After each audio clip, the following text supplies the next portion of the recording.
Prime minister Narendra Modi की leadership में भारत को कई सारी सफलताएं मिली हैं। डिजिटल इंडिया लॉन्च होने के बाद दुनिया में सबसे ज्यादा डिजिटलाइजेशन भारत में ही है। डिजिटल ट्रांजैक्शंस में भारत इस समय नंबर 1 के ऊपर है। पीएलआई स्कीम की बदौलत देश का मैन्युफैक्चरिंग सेक्टर लगातार ग्रो कर रहा है। हमारे एक्सपोर्ट्स बढ़ रहे हैं। रिसेंटली देश में डिफेंस मैन्युफैक्चरिंग को बढ़ावा देने के लिए आत्मनिर्भर अभियान स्टार्ट किया गया था, जिसके बाद अब टॉप डिफेंस फर्म्स भारत में आकर जॉइंट वेंचर स्टार्ट कर रही हैं और भारत के अंदर हथियारों को मैन्युफैक्चर कर रही हैं। इन सब के बाद प्राइम मिनिस्टर नरेंद्र मोदी की लीडरशिप में भारत सरकार ने भारत की खुद की करेंसी इंडियन रुपीस को ग्लोबल करेंसी बनाने का इनिशिएटिव शुरू किया था। स्टार्टिंग में तो लग रहा था कि भारत को इंडियन रुपीस को ग्लोबल स्टेज के ऊपर ले जाने में 10 से 15 साल लग जाएंगे, क्योंकि यूएस डॉलर के सामने भारत की करेंसी इंडियन रुपीस की वैल्यू काफी कम है। न सिर्फ यूएस डॉलर बल्कि अगर हम बाकी करेंसीज के साथ भी कंपेयर करें तो इंडियन रुपीस काफी पीछे है। विकिपीडिया के मुताबिक मोस्ट ट्रेडेड इंटरनेशनल करेंसी की लिस्ट में इंडियन रुपीस 15वें नंबर के ऊपर है। US dollar, euro, British pound,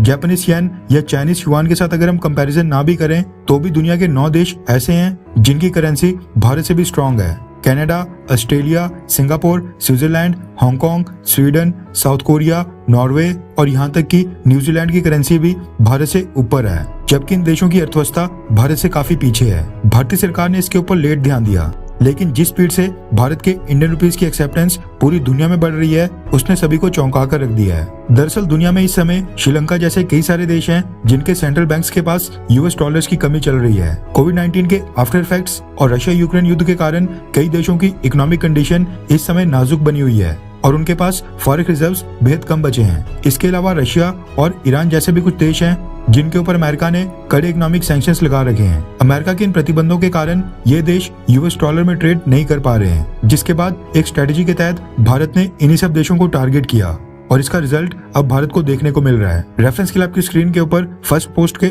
article का स्क्रीनशॉट है, जिसके मुताबिक दुनिया के 8 देशों ने भारत के साथ 50 वॉस्ट्रो अकाउंट्स खोल दिए हैं। 50 वॉस्ट्रो अकाउंट्स खोलने के बाद भारत अब इन 8 देशों के साथ इंडियन रुपीस में ट्रेड कर रहा है। खास बात यह है कि ये मात्र 6 महीनों में ही हुआ है। ये 8 देश हैं Russia, Sri Lanka, Mauritius, Malaysia, Singapore, Myanmar, Israel और जर्मनी। लास्ट ईयर जुलाई महीने में रिजर्व बैंक ऑफ इंडिया ने इंडियन रुपीस में ट्रेड करने के लिए गाइडलाइंस जारी की थी, जिसके बाद अब इन सभी देशों के साथ इंडियन रुपीस में ट्रेड सेटलमेंट्स हो रही हैं। इस पेमेंट मैकेनिज्म को और भी आकर्षक बनाने के लिए भारत सरकार ने ट्रेड के बाद जो सरप्लस अमाउंट बचता है उसको इंडियन गवर्नमेंट सिक्योरिटीज में इन्वेस्ट करने का प्रावधान किया है। इसके अलावा भारत सरकार ने फॉरेन ट्रेड पॉलिसी में चेंजेस करके इंडियन रुपीस को भी फ्रीली कन्वर्टेबल करेंसीज की लिस्ट में शामिल कर दिया था, ताकि बाकी 4 विदेशी करेंसीज की तरह इंडियन रुपीस में इंटरनेशनल ट्रेड सेटलमेंट करने पर भी भारत के ट्रेडर्स को ड्यूटी रिबेट्स और अलग अलग इंसेंटिव्स दिए जाएं। इसके अलावा भारतीय सरकार ने एक्सपोर्टर्स और बैंक के साथ मीटिंग करके उनकी डिमांड्स जानी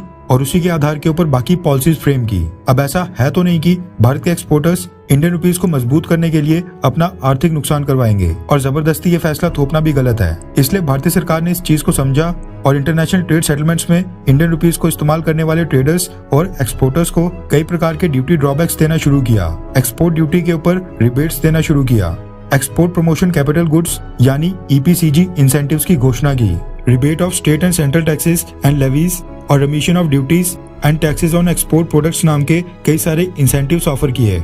इन सब की बदौलत इंडियन रुपीस को ग्लोबल करेंसी बनाने का जो इनिशिएटिव है उसमें भारतीय सरकार को बड़ी सक्सेस मिल रही है। इन 8 देशों के साथ जो ट्रेड हो रहा है उनमें एक बड़ी वॉल्यूम की ट्रेड सेटलमेंट्स इंडियन रुपीस में ही हो रही है।